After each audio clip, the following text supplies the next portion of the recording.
Okay, I'm refreshing. Yeah, we're live on Facebook.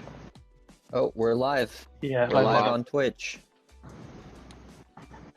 Yeah, we're live. Awesome.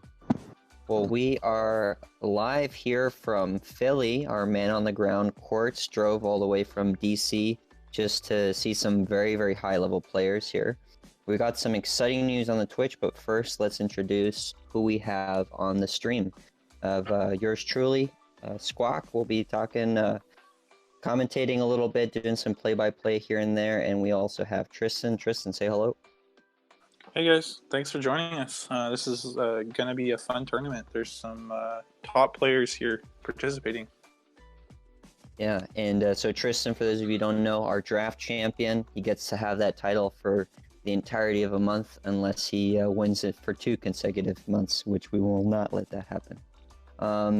I believe JR Honda, you're on here too? Yeah, guys, I'm here.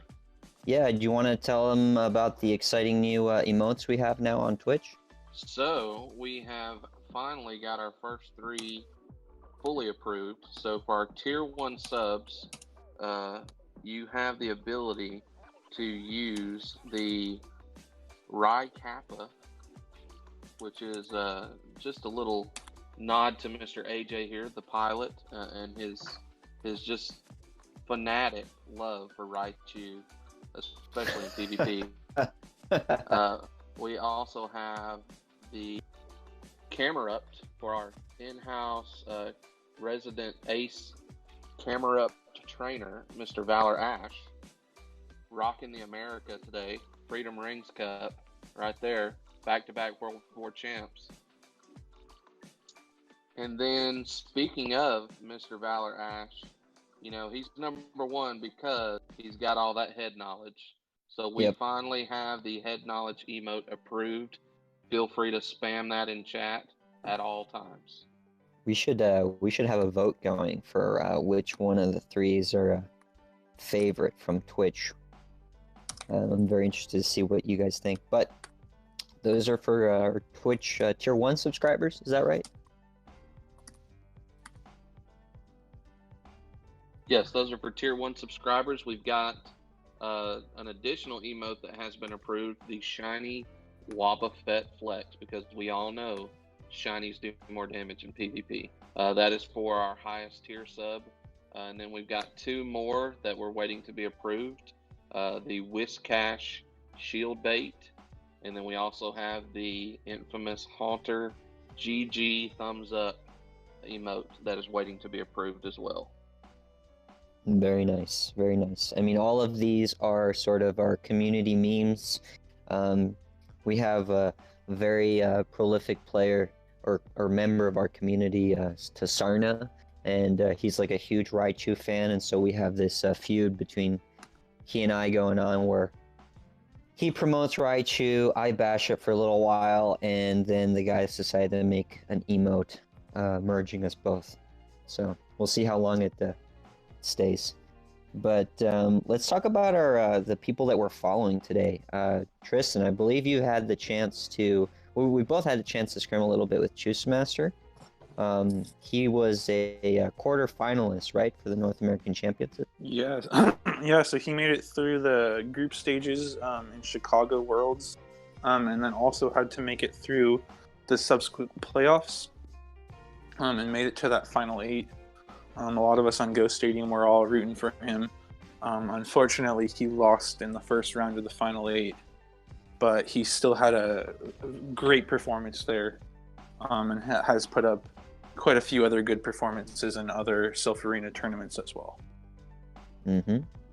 Yeah, he's been a long time contributor on Ghost Stadium. He's also one of our battle analysts, and you know, he's from the beginning. He's been jumping in on our early live streams and helping out with team building exercises, and it's really nice to see him thrive in the PvP competitive scene. We also have House Start. I've actually not had the chance to play with House Start. I know you guys are building towards Ultra, right? Yeah, I'm looking forward to being able to scrim with him because from what I've seen and heard, it seems like he's both a top tier player as well as a pretty ingenious team builder. I know Mason has been able to scrim with him quite a bit at GoFest, and said that he's a good match. Mm-hmm. Yeah, and there's some other big players here. I know that Mason is Valor Ash, aka Valor Ash, has come all the way from Austin to compete in this tournament. He's using some secret strategies this time, so we won't be focusing our streams on his plays, but we're also excited to see one of ours rank up in a stranger tournament. So we'll see how that goes. Yep, and then we also have Quartz, who's going to be competing, I believe. Who's that? He's the guy that does a lot of the behind-the-scenes stuff for us. He usually hosts the streams, and is the guy that drove to Philly from DC to make this stream possible. Never heard of him. And then one other lesser-known name that I'd like to highlight that I think could be a potential kind of sleeper here is Hump Styles. Mm-hmm. I know him because he was in my remote lobby on Ghost Stadium for Season 1. And he's not as well of a known name because he's not quite as consistent, but having to play against him for several months on end, I can tell you he's one of the players that has given me the most trouble in ranked tournaments. Mm-hmm. And he likes to do some funky stuff. Like, I know Frostlass is one of his favorites through multiple themed cups as well as freestyle, and he just does some other kind of funkier off-meta picks. So he could be one that surprises some people. Frostless is always... When I see Frostless on a team, it gives me so much pause because I'm like, all right, what are they up to? They're putting Frostless out there. So immediately Spidey sense starts to tingle, I think. We have our tournament manager here. He came in tied for first, right, with an off-meta team for Rainbow. I think that's the same guy. I'd have to look up the name because I'm kind of blanking on it. See if I can pull up the tournament. Who are you talking about? The guy that's running this tournament, the one who's managing this time around. I'm not sure. Maybe Joey VOV. Is that sound right? Maybe. Oh yeah, it is. Yeah, I wanted to bring him up because he ran like a really off meta team for that tournament with King. I think it was House Stark as well, and then some other sort of big name players, and tied for first, and Bella too, right? So. Oh yeah, I remember that one now. I knew that name sounded familiar. Joey VOV, yeah. Yeah, that's the one. And let's see, I don't really recognize any of these other players. They must be frequent players within the Philly community. But from what I understand, this is a very competitive group. It's a very, very early tournament in the month, and those are always very, very interesting to see because you can just start to differentiate who has been really practicing and dissecting the meta on their own versus waiting for the data to come out. Yeah, this will be interesting because it is an earlier tournament, so you'll see some kind of different strategies take place because the meta is kind of fresher and hasn't developed as much. For sure. I'm excited to see what teams they have to bring. What are you thinking as far as jungle? What your team of 6 that you're leaning towards for now? I'm honestly all over the place. Yeah. I mean, obviously I'm bringing Vigoroth. I've really been liking a little in Raichu, so I'll probably bring that. Vespi Queen is one that I like the coverage of. I just made one the other day, but haven't been able to play test it yet. Noctowl seems like a pretty safe pick. I kind of don't want to run it. I don't know why. I just have like this. Like, I don't want to run it, but it seems like I probably will just because it offers good coverage. Yeah. I feel the same.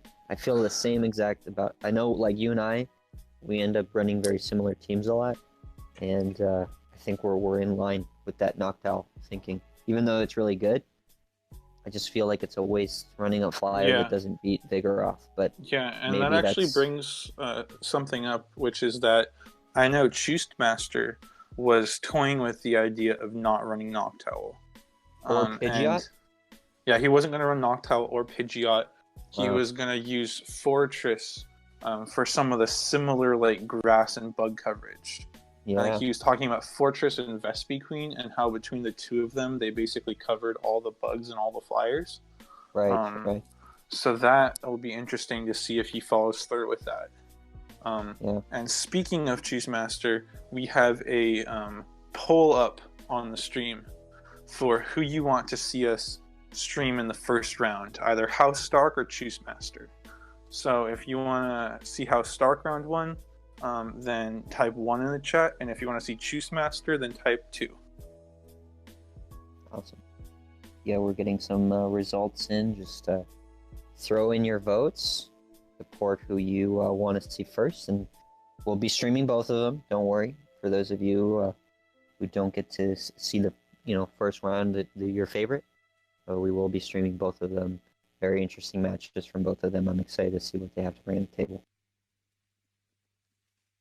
Other than that, I think jungle is one of those metas that even though it revolves around Vigoroth a lot, there's a lot of wiggle room to run off meta teams and sort of introduce one-shot tricks that will make the difference in tournaments. Like things that will really surprise players, as opposed to. And it sounds like that's what Mason is kind of going for. Yeah.